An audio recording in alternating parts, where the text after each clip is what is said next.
To it. Yeah, I know. I'd like to apologize for that and get into cold core funnels. Now, guys, this is interesting because we talk a lot about what happens with tornadoes. And you hear about, oh my gosh, there's a tornado. There are different types of tornadoes, and they form in different ways. So let's talk about what happened today in Roswell. Earlier in the day, we had winds at the surface from the south. We had winds a little higher up coming in from the west. Now, what this created is what we call directional shear. And the reason that's important in this particular case is really what it creates is a tube of air that runs horizontally across the surface. Now, in and of itself, that's not that big a deal. You get some gusty winds, yeah, it'll be nasty, and that's about it. But when you have that horizontal tube of air and then a thunderstorm forms above it, what it does is it draws that tube up into the thunderstorm, and all of a sudden you've got a funnel cloud. Well, if that funnel cloud eventually makes contact with the ground, you're in business with a tornado, and that's what we had happen today. So it wasn't the type of tornado that we see from supercell thunderstorms,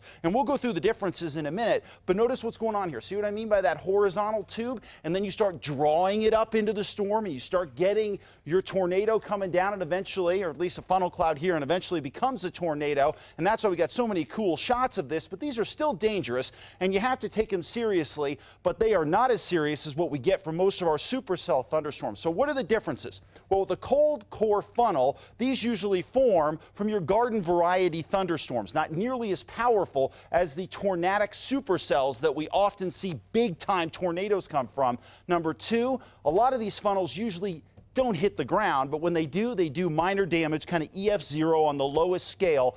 And obviously the rotating big thunderstorms where the whole storm is rotating, those produce devastating tornadoes. And one other thing, and one other note that's really important to think about here, there was no tornado warning with this, and for very good reason. These cold core funnels are tough to pick up on. There's no radar signature, and it's very difficult for the Weather Service to tell if one of these is on the ground. But that is not the case with the big time dangerous tornadic thunderstorms. Those have a radar signature, and it's a little easier to tell the conditions that lead to them.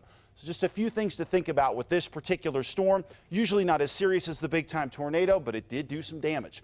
40s and 50s off to the north, down to the south, 50s and 60s. Looking at satellite and radar, our storm system slowly exiting the state. Back behind it tomorrow, we are going to have less action across the state, but we will still see a chance of a few showers over the northern mountains and out into west central sections Thursday too. We'll see a couple of showers out there, but what we're watching is this storm system heading in our direction. Now, a few days ago, didn't look like it was going to be a big deal. This was the track well up to our north. If that's the case, we get some wind, maybe a couple of showers, and not much else. Now it looks like the track is coming down over the weekend into the northern portion of the state, maybe down into central sections. If that's the case, watch the northern mountains for snow. This could be, yes, a good snow weekend for the north, and if the potential track continues to sag to the south, we could be in business across a wide area of the state by Saturday into Sunday. Something to watch. We're in a good groove for storms. Let's quickly go region by region. Chance of a quick shower tomorrow across southern Colorado. Quieter Thursday into Friday. Same deal across the northwest. Could see a quick shower, but otherwise